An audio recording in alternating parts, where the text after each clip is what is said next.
talking to Katie Jones from TBWA Dublin. She is a strategic planner and winner of the IAPI Doyenne Rising Star Award for 2017. Katie, will you tell us a little bit about what you do?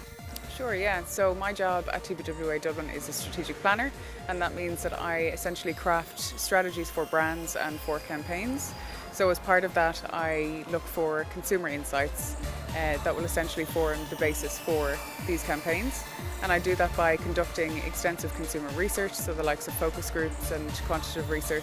Katie, you've done a lot of work on Gen Z focus groups, and can you explain, for those who might not know, how you would segment the youth market? Sure. So Gen Z is essentially teenagers, and millennials are technically 18 to 35-year-olds.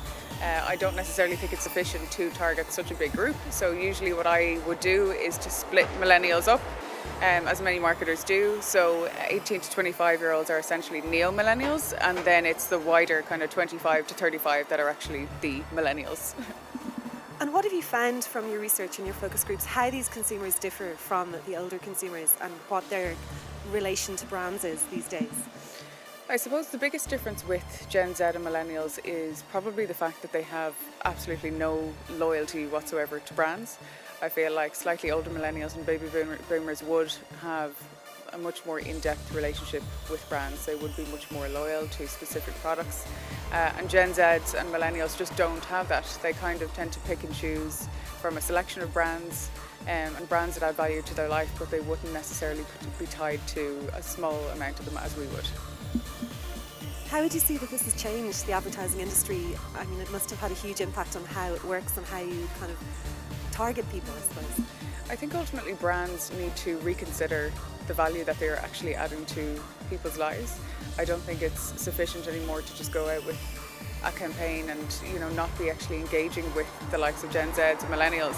I think you need to be much more human as a brand, and having conversations with these people and getting to know them. It's very much kind of a one-to-one relationship, rather than just kind of putting out communications and hoping that people respond to it, which I think is quite significant.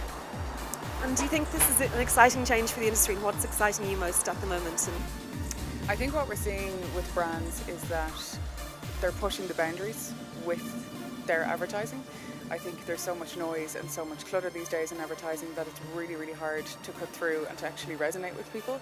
So I think in order to do that, brands do have to be much more disruptive in their advertising, and I think that's something that's really exciting.